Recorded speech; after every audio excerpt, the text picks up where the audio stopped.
É claro, irmãos, que a doutrina do inferno é uma doutrina que não é popular, como eu lhes disse. Os agnósticos, não, isso aí não tem jeito não é possível saber se existe este lugar, não. Bertrand Russell chegou a dizer que o homem é apenas um aglomerado acidental de átomos. Morreu, acabou, desintegra, acabou. Esse texto diz que não. O inferno é aqui mesmo.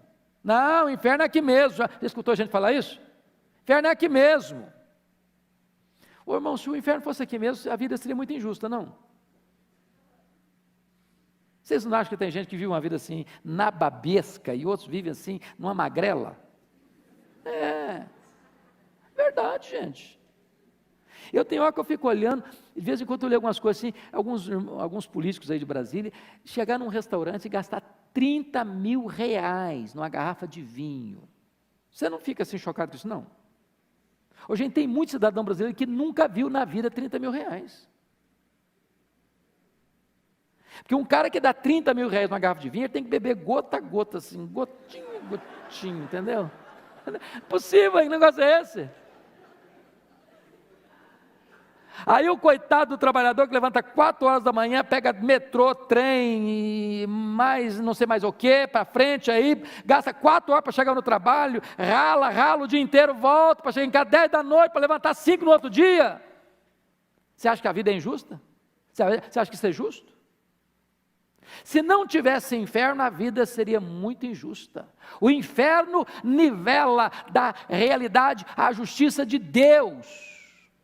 Porque o que o homem semear, também ele ceifará.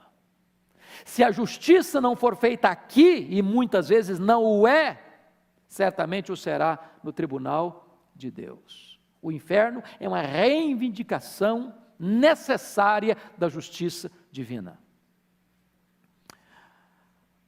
Pois bem, queridos, a realidade do inferno é que o inferno não só existe, mas ele é uma necessidade absoluta, uma necessidade moral, porque embora aqui muitos cometem delitos, crimes, transgressões, pecados, e ainda assim são tidos por heróis, por beneméritos, escapam da lei, escapam dos tribunais, mas jamais poderão escapar da justiça e do tribunal de Deus. Sofrimento do inferno, como é que é? O que é que vocês acham que vai ser o maior sofrimento do inferno? A Bíblia diz que Deus é a fonte da vida. Que ter comunhão com Deus é a essência da vida, é na presença de Deus que tem plenitude de alegria. Sabe o que vai ser o inferno? Ser banido para sempre da presença de Deus. Essa é a dura realidade do inferno. Banido para sempre. Para sempre. E a Escritura então vai descrever o inferno da seguinte maneira. Lá em Isaías 57, 21 diz que não há paz para os ímpios. Lá em Daniel 12, 2 diz que serão despertados para a vergonha e para o horror eterno. Lá em Marcos 9, 48 diz que o inferno é onde não lhes morre o verme, nem o fogo se apaga. Lá em Mateus 13, 42 diz que ali haverá choro e ranger de dentes. Em Mateus 22, 13 serão lançados nas trevas exteriores. Em Lucas 16, 23, 24, o texto lido, serão atormentados em chamas. E Apocalipse capítulo 14, 11 diz que a fumaça do seu tormento sobe pelos séculos dos séculos. Então, com a Bíblia aberta aí no texto, vamos olhar algumas coisas. O que é o inferno? Quais são as imagens do inferno? Primeiramente, olha comigo o verso 23. Você pode ler o 23 comigo? Vamos juntos? No inferno, estando em tormento, levantou os olhos e viu ao longe Abraão e Lázaro no seu seio. Primeira coisa que está escrita aí, que é um lugar de quê? Tormento. Ô irmãos, alguns querem amaciar isso, dar uma ideia mais light, dizendo que esse tormento aqui é figurado, que não é bem assim, que não é literal, mas é melhor não arriscar, não? Vai que Jesus está falando literal mesmo.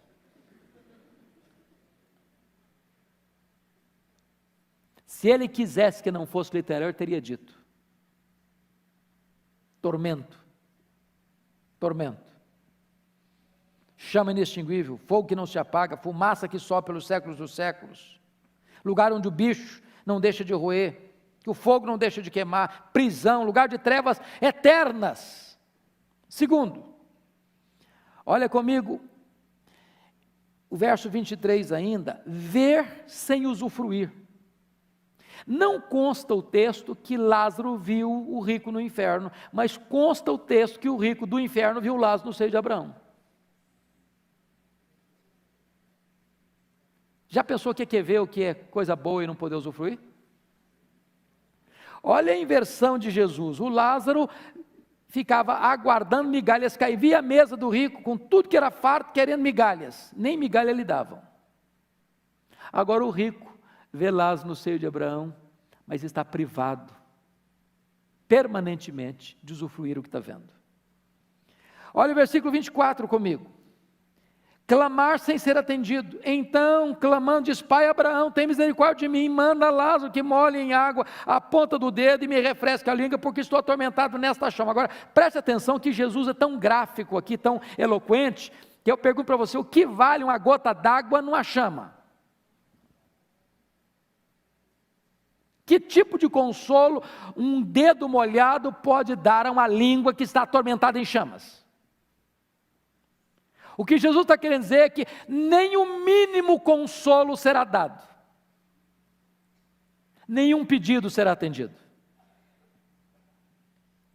o clamor não será respondido. Agora olha o verso 25 comigo. Ser atormentado sem receber refrigério. Disse, porém, Abraão: filho, lembra-te de que recebeste os teus bens em tua vida, e Lázaro igualmente os males. Agora, porém, aqui ele está em consolo, ou consolar, e tu em tormentos. Então é o seguinte, meu filho, agora não tem mais jeito, fechou a porta, agora não tem mais saída, não tem mais arrependimento, não tem mais mudança, não tem mais alteração desse quadro. Terceiro, o inferno é um lugar de onde não se pode sair, é prisão perpétua. Olha o verso 26. Vamos ler juntos? E além de tudo, está posto um grande abismo entre nós e vós, de sorte que os que querem passar daqui para vós outros não podem, nem os de lá passar para nós. Então note você que não tem chance de quê? De arrependimento no inferno. Não tem mudança de status, de posição. É por isso que a ideia de purgatório não tem amparo na Escritura. Ao homem está ordenado morrer o quê? Uma só vez. Vindo depois o quê? O juízo. Não tem alteração de situação depois da morte. Não tem primeira instância, segunda instância, terceira instância, quarta instância. Nem habeas corpus. Prisão perpétua. Quarto lugar. O inferno é um lugar onde o pedido de socorro não é atendido. Olha o verso 27 comigo. Então replicou o pai: eu te imploro. Veja, você agora não pede mais, agora implora, porque implorar é um termo mais forte do que pedir. Eu te imploro que o mandes à minha casa paterna. E aí você percebe que não tem oração atendida no inferno. Pedido nenhum, apelo nenhum. Nada de comunicação é feita que prospere. E aí você começa a perceber uma coisa: não há chance de reverter a situação no inferno. Mas mais ainda, quinto lugar, o inferno é um lugar de lembranças das oportunidades perdidas. Olha comigo versos 27 e 28. Então replicou o pai: eu te imploro que o mandes à minha casa paterna, porque tenho 5 irmãos, para que lhes dê testemunho, a fim de não virem também para este lugar de tormento. Ô meu filho, por que você não pensou nisso antes? Por que você não fez enquanto era tempo? Você não amava seus irmãos? Você não cuidou deles? Você não falou disso para eles enquanto podia, enquanto você tinha oportunidade. Preste bem atenção, irmãos, não há chance de você fazer o que você não está fazendo e precisa fazer depois que você morrer, acabou. Você tem que fazer alguma coisa pela sua família? Faça hoje. Você tem que falar de Jesus? Não adianta chorar no funeral, faça hoje, fale hoje, mande uma carta, manda um e-mail, manda uma Bíblia, faça um telefonema, manda alguma coisa, peça alguém para ir lá, faça alguma coisa pela sua família enquanto você pode, que depois que você morrer, depois que alguém da sua família morrer, acabou a sua chance de ajudar, é o que o texto está dizendo. Agora você percebe uma coisa? Não tem ateu no inferno, não tem. Cara que nunca pensou em Deus, começa a pensar. Cara que nunca pensou nem em salvação dele mesmo, começa a preocupar com a salvação dos outros, mas não tem mais jeito. Portanto, o inferno, sexto lugar, é um lugar de onde não se pode mais ajudar a família. Versos 28 a 30. Você lê comigo? Vamos juntos? Porque tenho 5 irmãos, para que lhes dê testemunho, a fim de não virem também para este lugar de tormento. Respondeu Abraão: eles têm Moisés e os profetas, ouçam-nos. Mas ele insistiu: não, pai Abraão, se alguém dentre os mortos for ter com eles, arrepender-se-ão. Olha a resposta. Abraão, porém, lhes respondeu: Senhor, se não ouvem a Moisés e aos profetas, tampouco se deixarão persuadir, ainda que alguém dentre os mortos ressuscite. Então preste atenção ao seguinte,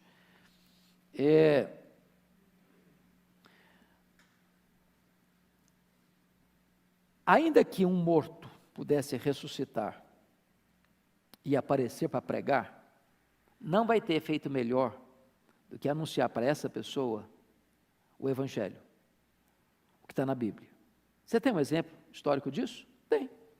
Lembra de Lázaro, irmão de Marta e Maria? Ele ressuscitou.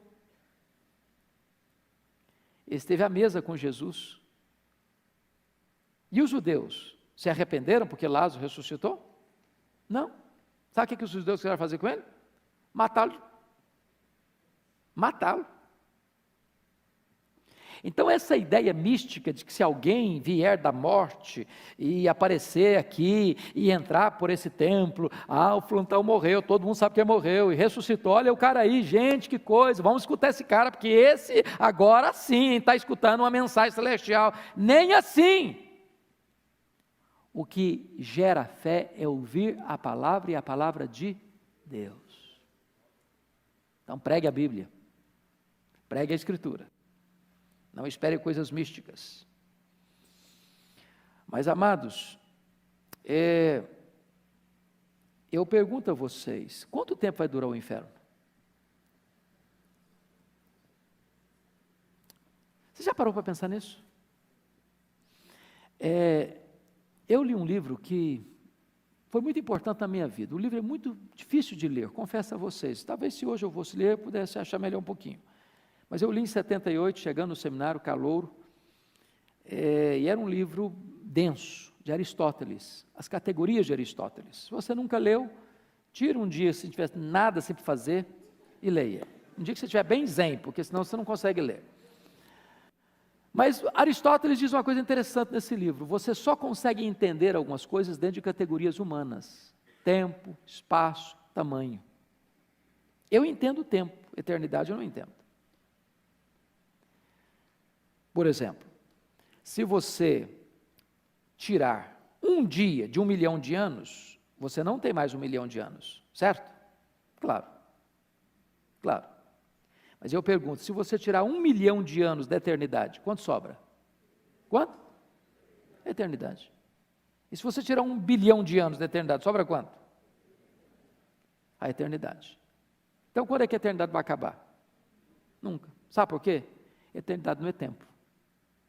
Você e eu sabemos o que é tempo, eternidade nós não sabemos. Agora pense uma pessoa que não morre mais. E ela está lá confortavelmente. Não, ela está em quê? Tormento. Aí ela espera passar 1 ano. Marca na folhinha lá, 1 ano. Aí passou um século, 1 milênio. Qual faz a diferença? Qual a diferença? Nenhuma.